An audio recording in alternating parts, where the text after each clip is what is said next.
Сәлеметсіздер ме достар? Арнаға қош келдіңіздер. Әлемде жыл сайын созылмалы асқынуынан 41 миллионнан астам адам көз жұмады екен. Бұл инфекциялық эпидемиялық аурулар емес, миллиондаған адам өмірімен ерте қоштасуына, ағза дабылын елемей сырқатына мән бермеу сынды жайлар себеп болады екен. Соның ішінде ең көбі 18 миллион адам жүрек ауруынан көз жұмады дейді.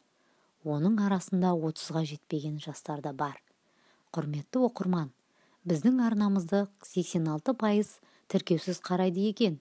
Егер де сіз осы видеоны қарап отырсаңыз, арнаға тіркеліп, лайк басуды ұмытпаңыз. Қазақша контенттің дамуына атсалысыңыз.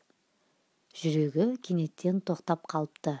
Осы сөзді кейінгі кезде жиірек естіп жүрміз. Неге?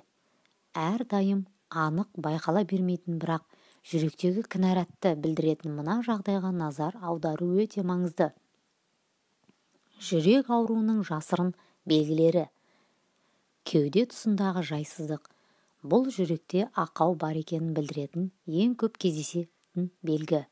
Біреуде кеуде тұсы аздап қана ауырса, екінші адамда кеуде тұсы бірдеңе басып қызып тұрғандай болады. Енді біреуде кеудесінде ауыр тас тұрғандай болады. Егер сіз кейде кеуде тұсыңызды біртүрлі түсініксіз жағдай байқалса, дереу терапевт дәрігерге қаралуыңыз керек. Электрокардиограммаға түсу қажет.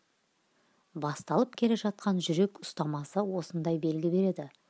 Алдын алыңыз. Егер кеуде тұсындағы ауру қатты немесе бірнеше минуттан көбірек болса, шұғыл жедел жәрдем шақыру керек. Тәбеттің қашуы, жүрек айнуы, асқазандық ауырлық сезім. Әрине, асқазан жүрекке қатысы жоқ. Әртүрлі себептермен ауырады. Алайда кей кездері ас қорыту жүйесіне қалыпты мөлшерде қан аз келіп тұрғандықтан ас дұрыс қорытылмауы мүмкін. Ал қан дұрыс айналмауы жүректің нашар істегенінен болады. Егер жүрегіңіз себепсіз айни берсе, әсіресе кеуде тұсыңыздан жайсыздықты және осы тізімдегі басқа да белгілерді сезінсеңіз, терапевтке баруыңызға кеңес береміз. Сол қолдың ауырсынуы жүректен шығатын және сол қолдағы жүйке талшықтары да сигналды мидың бір жеріне жіберіп тұрады. Осының нәтижесінде ми жүрек ауырып тұрғанын немесе сол қол ауырып тұрғанын әрдайым ажырата алмайды. Егер сол қолда себепсіз ауырсыну, салмағы артып кеткендей сезім, қозғалтудың қиындығы ұйып тұрғандай болса, дәрігерге көрінген дұрыс. Инфаркттың классикалық белгісі осындай болады. Тістің және төменгі жақтың ауырсынуы, ми қай жер ауырып тұрғанын ажырата алмайтын тағы бір жағдай тіс пен жүрек ауруы. Егер тіс себепсіз ұдайы ауруын қоймаса, кардиологқа көріну керек. Аз уақытта бастың жиі айналуы, аяқ астынан әлсіздік пайда болуы. Себебі өте көп. Мысалға, қарын аш болу немесе кенеттен бірнеше қимылдау. Егер кенеттен пайда болатын қысқа уақытта бас айналу, кеңістікте бағыттан адасқандай сезім кешу, тосыннан болатын әлсіздік жиі қайталанса, тексеріліңіз. Әдетте мұндай жағдай жүрек қанда миға мейлінше жеткізе алмай жатқанын білдіреді. Бұл жақындап қалған инсультті белгісі болуы мүмкін. Үнемі шаршаңқы жүру. Жүрек әлсіз болса, қан айналымды толық қанды қамсыздандыра алмайды. Содан ағза мүшелері тіндер қоректі заттармен және оттегінің зарулы көріп, ары қарай қанның дұрыс қан айналым болуына бастайды.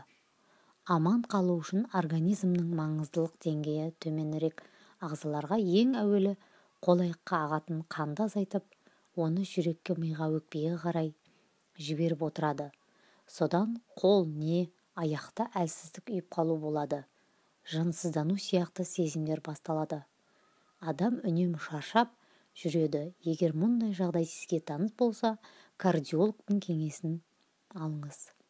Аяқтың ісінуі, аяқ пен қолдың қан айналу дұрыс болмағаннан тіндердегі артық сұйықтық шығару дұрыс болмайды. Бұдан аяққа көп зиян тигізеді. Сұйықтық тері үшін де қордаланып қалып, аяқ дамығып кетеді. Егер аяқтың ісіну сізде жиі орын алса, терапевт пен кардиологқа көріну қажет. Көптеп кетпей жүрген жөтел. Суықтан 2-3 апта бұрын құтылсаңыз, ал жөтел кетпей жүрсе, бұл қалыпты немесе бұдан әрі жөтел жалғаса берсе, жүрекке қатысы бар екенін анықтаған. Апноэ. Бұл жүрек бұлшықетінің гипоксиясына шалдықтырады және жүрек жұмысын, қан қысым көтерілуі мүмкін. Бұның салдарынан артық түсетін жүрек қан тамырлар жүйесі кез келген уақытта іске жарамай қалуы мүмкін. Сондықтан апноэ емделмесе болмайды. Терапевтпен кеңесу керек. Жүрек соғысының жиілеуі жүрек аса бір себепсізден атқылап шығып кететіндей болған кезде немесе оның өте баяу соққанын сезінсеңіз, дереу дәрігерге барыңыз. Жүрекке пайдалы 10 тағам. Толыққанды өмір сүру кепілі. Бұл үшін көп нәрсе қажет емес. Ол үшін жаман әдеттен арылу, көбірек қозғалу, жүрекке пайдалы өнімдерді пайдалану. Жүрегіңіздің саулығын сақтау үшін тамақтану тәртібіне көңіл аудару керек. Себебі жүрек үшін дұрыс және салауатты тамақтану өте маңызды. Соның бірінші жаңғақ жатады. Оның ішінде грек жаңғағы, жер жаңғақ, тұзсыз пісте. Жүрекке өте пайдалы. Оның құрамындағы Е дәрумені өте бай және ол қандағы холестеринді төмендетеді. Екіншісі кептірілген өрік, яғни курага. Құрамында А және Б дәрумендері бар көп. Кептірілген өрік жүрекке өте пайдалы. Өрік темір, калий, магнийға өте бай. Ол гемоглобинді арттыруға және жүйке жүйелерін нығайтуға көмектеседі. Күніне 100 грамм жеткілікті. Үшіншісі сұлы. Таңғы асқа сұлы өте пайдалы әрі тойымды тағамның бірі. Ол адам ағзасына қуат береді, салмақ жоғалтуға көмектеседі, қан себетін алдын алады және де жүрек қызметін жақсартады. Төртіншісі авокадо жемісі. Құрамында адам организміне көптеген пайдалы қасиеттерге ие жеміс. Ол метаболизмді жақсартады және қатерлі ісік ауруын алдын алады. Сонымен қоса жүрек қан тамыр жұмысын күшейтіп қана қоймай, қан қысымын қалыпқа келтіреді. Бесінші қызыл бұршақ. Ол магний, фолий, калий және тағы да басқа микроэлементтерден тұрады. Жүрек пен қан тамырларының бүкіл денеге табиғи қорғанысы болып табылады. Алтыншысы зәйтүн майы. Жүрек қан тамыр ауруларының, инфаркт пен инсульт ауруларының, сондай қатерлі ісіктің алдын алуына зәйтүн майы өте пайдалы. Жетіншісі анар жемісі. Жеміс, оның құрамындағы дәрумендер өте көп. Сегізіншісі балық. Оның құрамындағы майлар жүрек қан тамыр ауруларының қалыпты жұмыс істеуіне септігін тигізеді және өте фосфорға бай. Тоғызыншысы алма. Ол қан тазартқыш, табиғи және ауыртпалықсыз жүрек қан тамырларының алдын алып және тазартады.